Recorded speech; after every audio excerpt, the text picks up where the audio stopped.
विश्वकर्मा पर्व है, सारे जहां को इस पे गर्व है।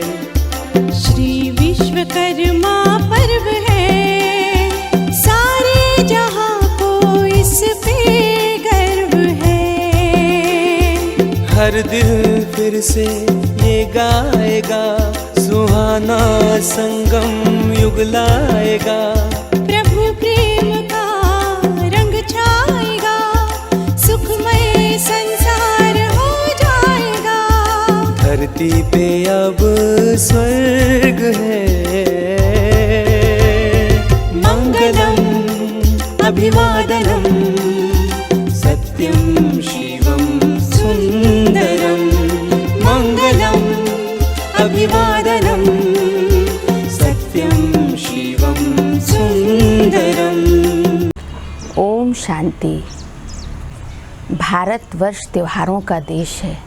17 सितंबर को विशेष विश्वकर्मा जयंती पूरे भारतवर्ष में मनाया जाता है।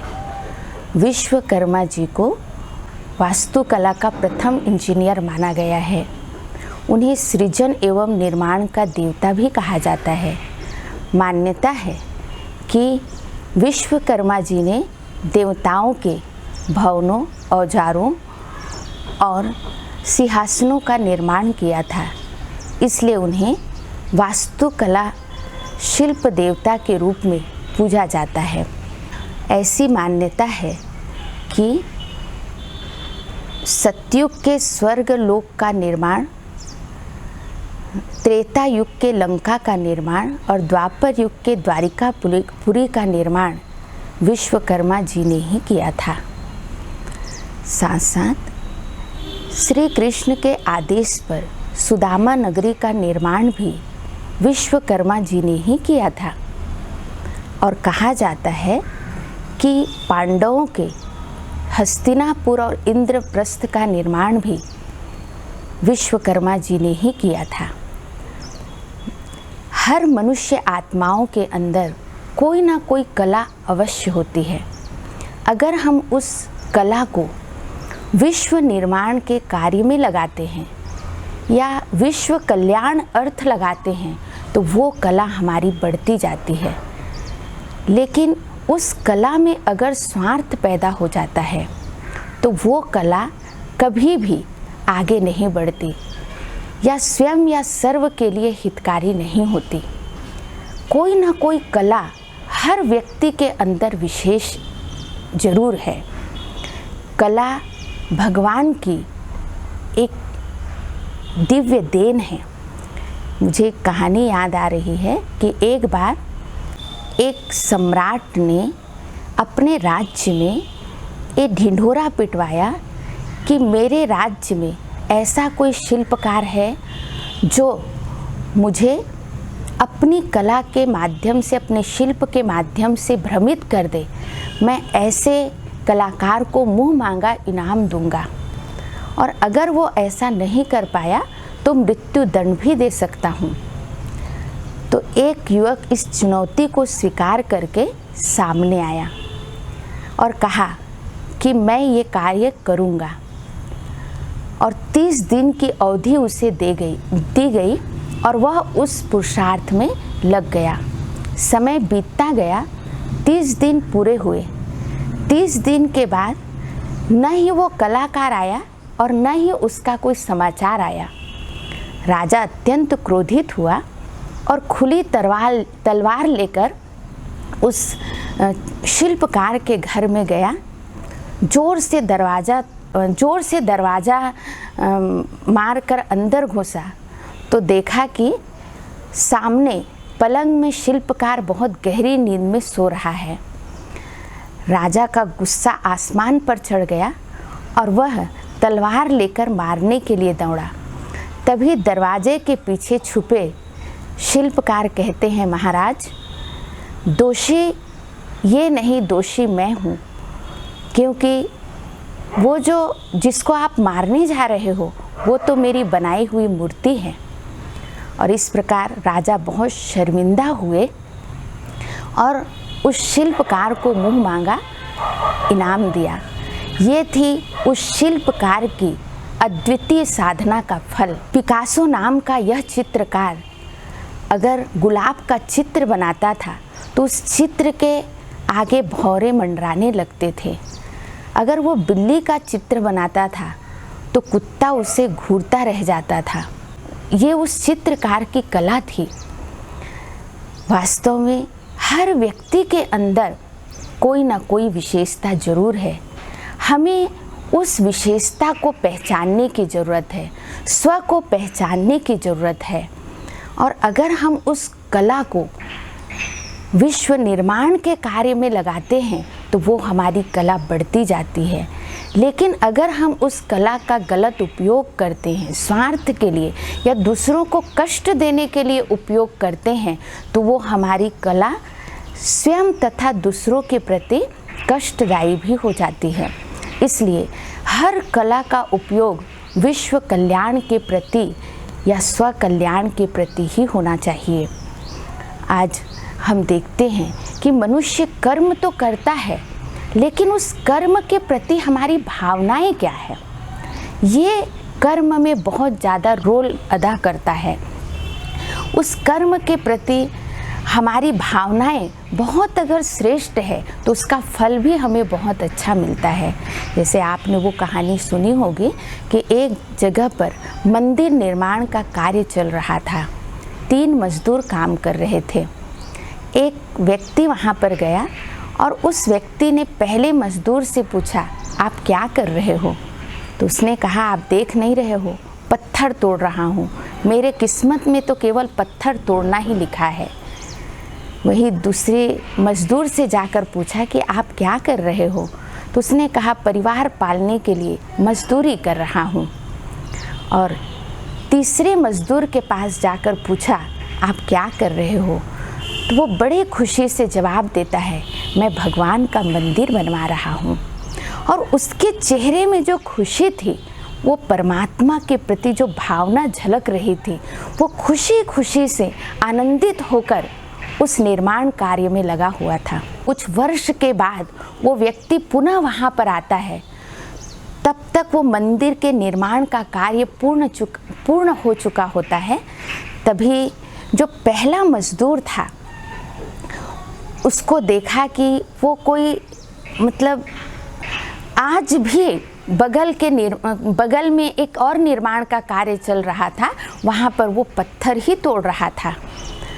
और दूसरा मजदूर को कहीं किसी सेठ के घर एक अच्छी नौकरी मिल गई थी। और जो तीसरा मजदूर था, जब उसका पता लगाया गया तो पता चला कि जिस मंदिर में वह काम करता था उसी मंदिर का बहुत एक अच्छा संचालक और पंडित बन गया था, जिसका बहुत ही उस स्थान पर और उस एरिया पर नाम था। लोग उसे बहुत अच्छी दृष्टि से देखते थे, एक संत मानते थे और वो बहुत बड़ा व्यक्ति बन गया था।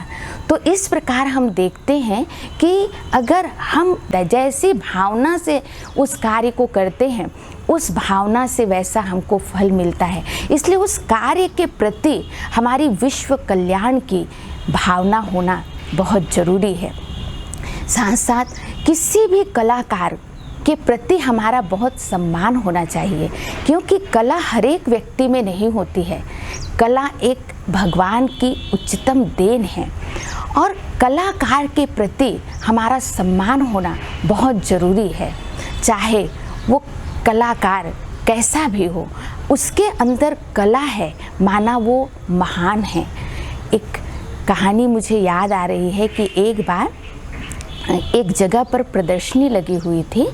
तभी समुद्रगुप्त और सम्राट समुद्रगुप्त, उनके साथ कुछ महात्मा और उनके राज्य कर्मचारी उनके साथ उस प्रदर्शनी का अवलोकन कर रहे थे। और उस प्रदर्शनी के अंदर एक विशाल बहुत सुंदर विष्णु की मूर्ति थी और इतना सुंदर मूर्ति था कि सब उस कलाकार की प्रशंसा कर रहे थे। तभी राजा ने पूछा कि इस मूर्ति को बनाने वाला कलाकार कौन है? तभी सभा में सन्नाटा छा जाता है और सब एक दूसरे को देखने लगते हैं। वो इतना अच्छा कलाकार कहीं छुपा हुआ बैठा हुआ था। तभी राज्य कर्मचारी उस व्यक्ति को, उस कलाकार को पकड़ कर लाता है और कहता है, गजब हो गया सम्राट, इस शूद्र ने इस विष्णु की मूर्ति को बनाया है, ये तो अनर्थ है, पाप है। ऐसे सभा में बहुत हल्ला होने लगता है। जो उच्च वर्ग के लोग हैं वो चिल्लाने लगते हैं कि इस कलाकार का हाथ काट देना चाहिए, इसको किसने अधिकार दिया इस मूर्ति बनाने का, ये अन्याय है। ऐसा सब लोग चिल्लाने लगते हैं। तभी सम्राट समुद्रगुप्त शुभ दृष्टि से उच्च वर्ग की ओर देखते हैं और कहते हैं कि इतनी सुंदर मूर्ति बनाने वाले इस कलाकार के प्रति ऐसी शुद्ध भावना और ऐसे सुंदर कलाकार के हाथों के प्रति ऐसी विरोधी दृष्टि, ये तो बिल्कुल गलत है, ये अन्याय है। और उच्च वर्ग के लोगों के प्रति मेरी ऐसी आशा नहीं थी। और ऐसा कहकर वो उस कलाकार का हाथ पकड़ लेता है और हाथ को चूम लेता है और कहता है कि अगर ऐसी ऊंच नीच की भावना अगर हम आपस में रखेंगे तो ये लड़ाई झगड़ा सदा चलता रहेगा, ये लड़ाई झगड़ा ख़त्म नहीं होगा और हम दुनिया में विश्व बंधुत्व की भावना कैसे ला सकते हैं। ये ऊंच नीच की भावना ही आज देश में एक मतभेद पैदा कर रहा है। कलाकार तो कलाकार होता है, इस कलाकार के प्रति ऐसी भावना रखना अन्याय है। और इस प्रकार उस कलाकार को 100 स्वर्ण मुद्राएं इनाम के रूप में दिया जाता है। तो आज हम देखते हैं वर्तमान संसार में भी कितनी लड़ाई झगड़ा, आपसी मतभेद है। ये दुनिया भी अभी बिल्कुल जर्जर हो गई है। जैसे कहते हैं कि एक बार एक कलाकार भगवान से कहता है कि हे भगवान, आप भी एक कलाकार हो और मैं भी एक कलाकार हूँ। आपने बहुत सारे मूर्ति बनाकर इस संसार में भेजे हैं और मैं बहुत सारी मूर्ति बनाकर इस संसार में बेचा हूँ। लेकिन दुख तो मुझे तब होता है जब आपके बनाए हुए मूर्ति आपस में लड़ते हैं और मेरे बनाए हुए मूर्ति के आगे लोग सिर झुकाते हैं। तो सचमुच हम देखते हैं आज दुनिया में इतना मतभेद, लड़ाई झगड़ा, आपसी जो लोगों में कटुता आ गई है। आज संसार बिल्कुल जर्जर हो गया है और ऐसे समय पर इस संसार की भी एक नव निर्माण की ज़रूरत है। इस संसार को भी नया बनाने की ज़रूरत है। और परमात्मा सबसे बड़ा शिल्पकार है। वो इस पुरानी दुनिया को नया बनाते हैं, इस नर्क की दुनिया को स्वर्ग बनाते हैं। जो साधारण मनुष्य हैं उनको देवता बनाते हैं। और वर्तमान समय आज ये पूरी दुनिया नर्क हो गई है, पुरानी दुनिया हो गई है। और वो विश्वकर्मा परमात्मा कहते हैं कि जो विश्वकर्मा थे वो भी ब्रह्मा के संतान थे। तो वो परम पिता परमात्मा जो विश्व रचयिता हैं, सबसे बड़े शिल्पकार हैं, वो इस धरती पर आते हैं और आकर ब्रह्मा के द्वारा इस पुरानी सृष्टि को नया बनाते हैं।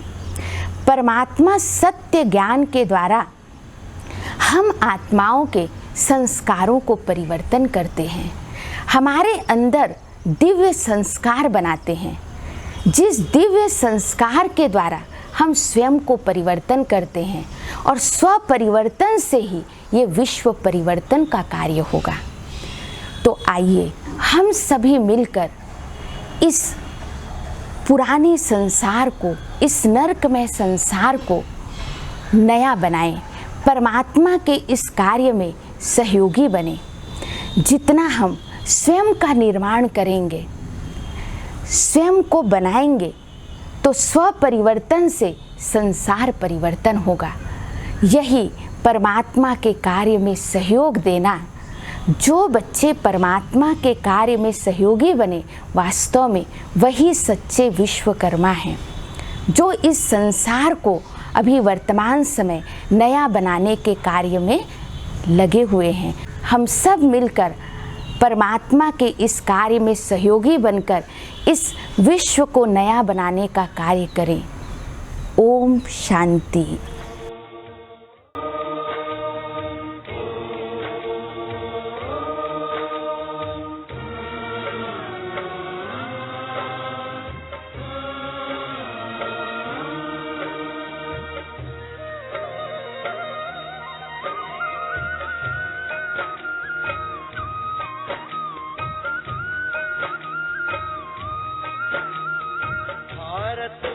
भरपूर बनेगा,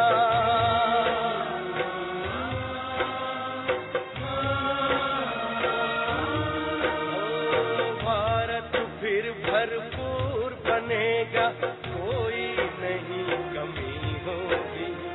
हीरों से आकाश भरा, मोती से भरी जमीन होगी।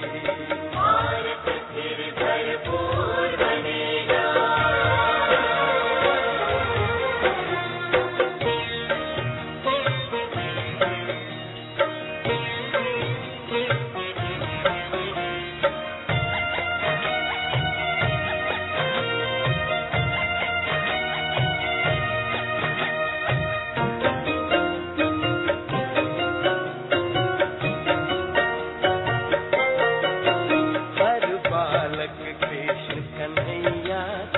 राधा सी हर बाला होगी, सुख शांति प्रेम पावनता की वसुधा पहने माला होगी।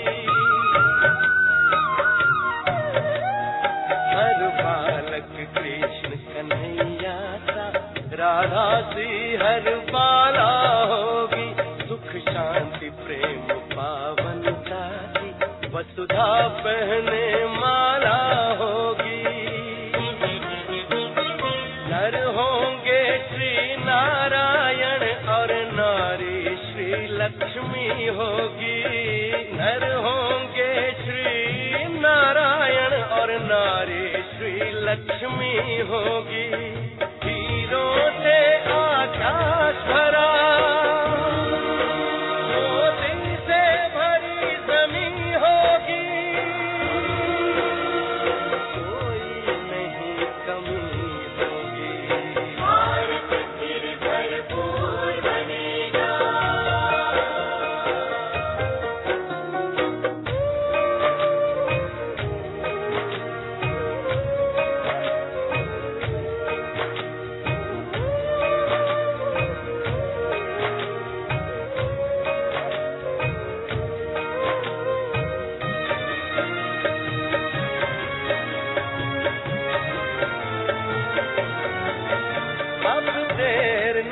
भारत का सितारा विश्व भाल पर चमकेगा।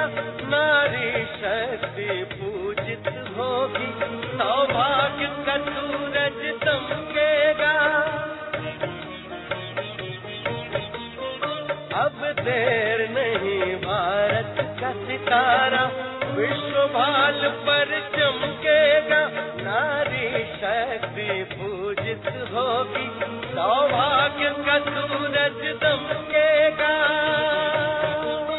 सत धर्म के चारों पांव पर सतयुग की सृष्टि थमी होगी। सत धर्म के चारों पांव पर सतयुग की सृष्टि थमी होगी। हीरों से आकाश भरा,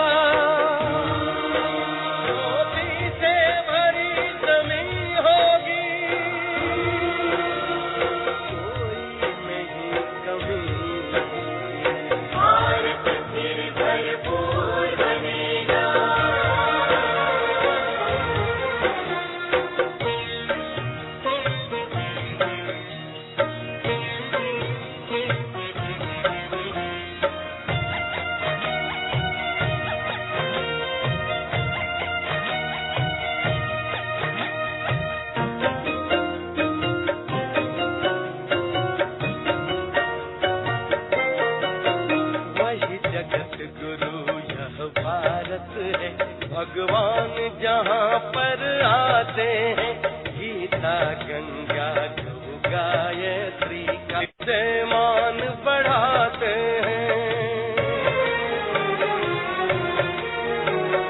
जगत गुरु यह भारत है, भगवान जहाँ पर आते हैं, गीता गंगा गौ गायत्री का फिर से मान बढ़ाते हैं।